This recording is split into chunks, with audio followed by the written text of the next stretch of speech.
Hello, it's Jane Sandell coming to you from Edinburgh. I'm going to be reading chapter 19, Dawn and Dusk. Whenever I read of Anne or hear people discuss the books and talk about Anne as being some magical creature blessed beyond belief, I think of this chapter and wonder if people have actually read this book. Like everybody else in our world, Anne has her sorrows as well as her joys. And even apart from her unhappy childhood, her life, which may get better, never gets perfect. So, chapter 19, Dawn and Dusk.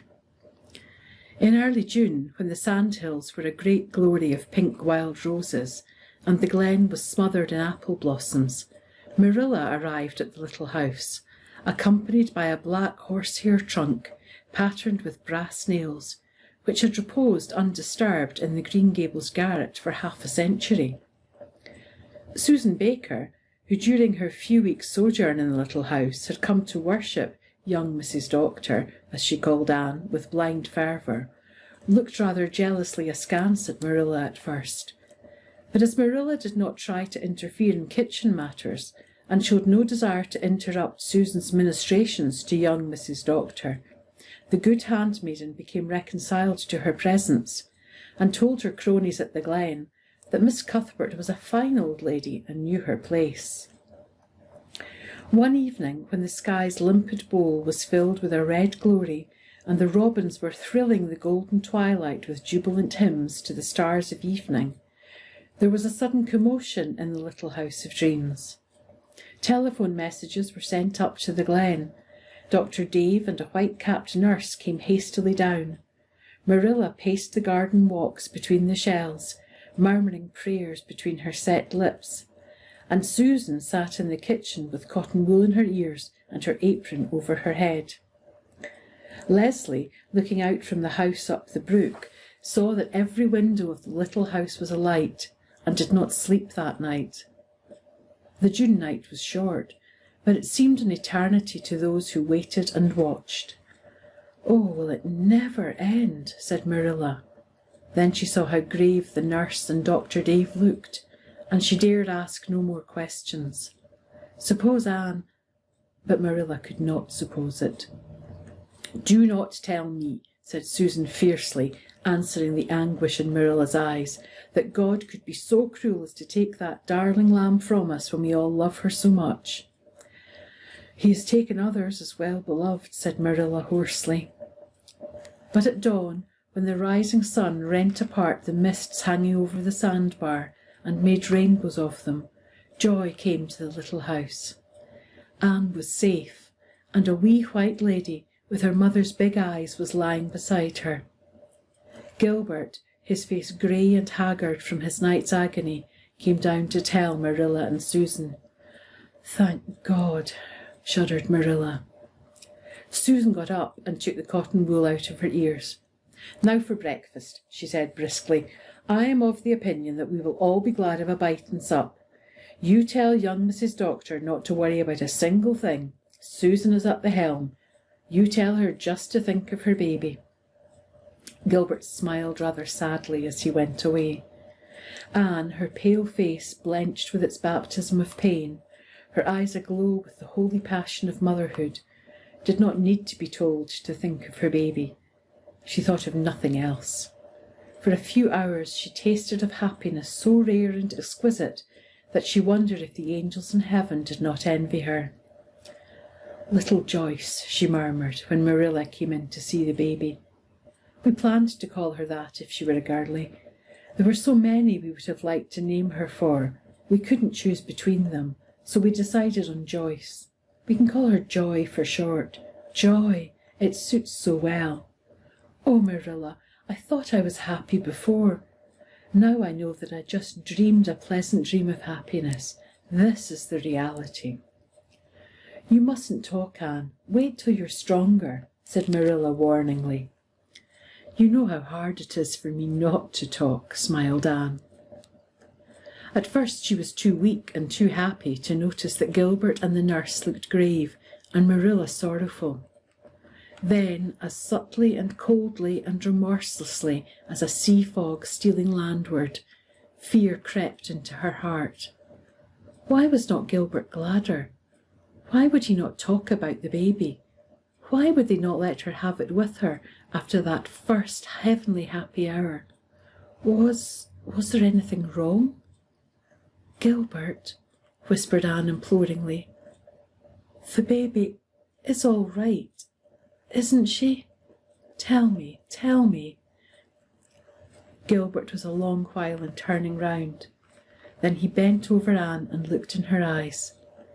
Marilla, listening fearfully outside the door, heard a pitiful, heartbroken moan and fled to the kitchen where Susan was weeping.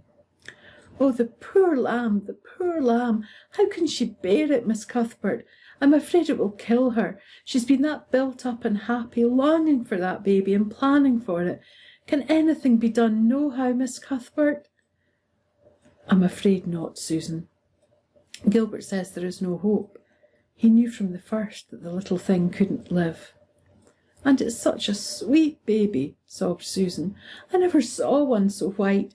They are mostly red or yellow, and it opened its big eyes as if it was months old. The little, little thing.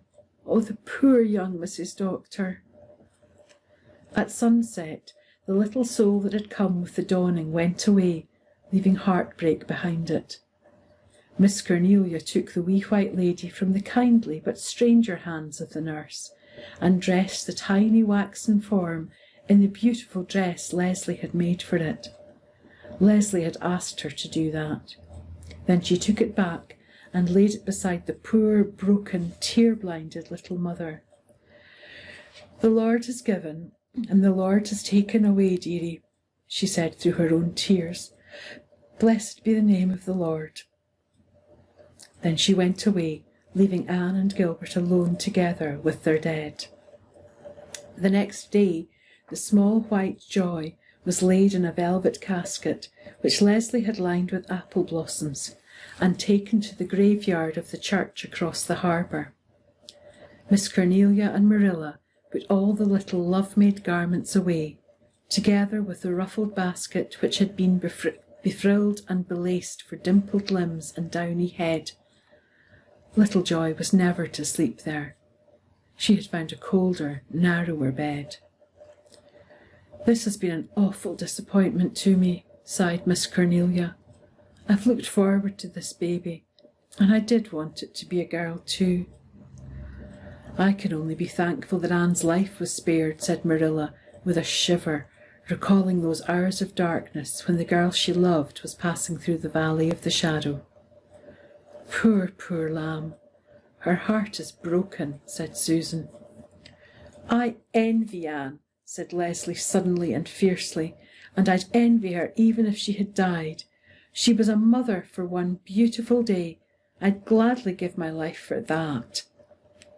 I wouldn't talk like that, Leslie dearie, said Miss Cornelia deprecatingly. She was afraid that the dignified Miss Cuthbert would think Leslie quite terrible. Anne's convalescence was long, and made bitter for her by many things. The bloom and sunshine of the Four Winds world grated harshly on her, and yet when the rain fell heavily, she pictured it beating so mercilessly down on that little grave across the harbour.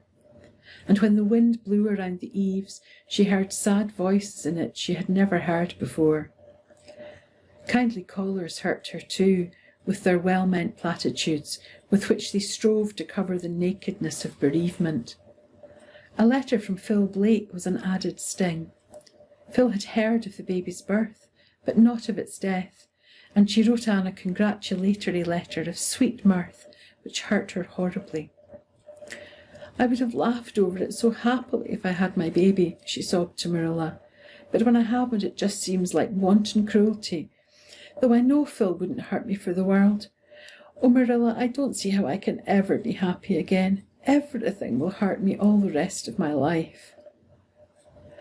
Time will help you, said Marilla, who was racked with sympathy, but could never learn to express it in other than age-worn formulas. It doesn't seem fair, said Anne rebelliously. Babies are born and live where they are not wanted, where they will be neglected, where they will have no chance. I would have loved my baby so. and cared for it so tenderly, and tried to give her every chance for good, and yet I wasn't allowed to keep her." "It was God's will, Anne," said Marilla, helpless before the riddle of the universe, the why of undeserved pain, "and little Joy is better off." "I can't believe that," cried Anne bitterly.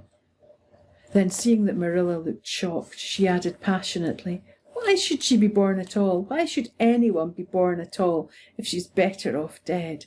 I don't believe it's better for a child to die at birth than to live its life out, and love and be loved and enjoy and suffer and do its work and develop a character that would give it a personality in eternity. And how do you know it was God's will? Perhaps it was just a thwarting of his purpose by the power of evil. We can't be expected to be resigned to that." "Oh, Anne, don't talk so," said Marilla, genuinely alarmed lest Anne were drifting into deep and dangerous waters. "We can't understand, but we must have faith. We must believe that it's all for the best. I know you find it hard to think so just now, but try to be brave, for Gilbert's sake. He's so worried about you. You aren't getting strong as fast as you should." "Oh, I know I've been very selfish," sighed Anne. "I love Gilbert more than ever, and I want to live for his sake. But it seems as if part of me was buried over there in that little harbour graveyard, and it hurts so much that I'm afraid of life." "It won't always hurt so much, Anne. The thought that it may stop hurting sometimes hurts me worse than all else, Marilla." "Yes, I know, I felt that too about other things. But we all love you, Anne. Captain Jim has been up every day to ask for you, and Mrs. Moore haunts the place, and Miss Bryant spends most of her time, I think, cooking up nice things for you. Susan doesn't like it very well. She thinks she can cook as well as Miss Bryant. Dear Susan. Oh, everybody has been so dear and good and lovely to me, Marilla. I'm not ungrateful, and perhaps when this horrible ache grows a little less, I'll find that I can go on living."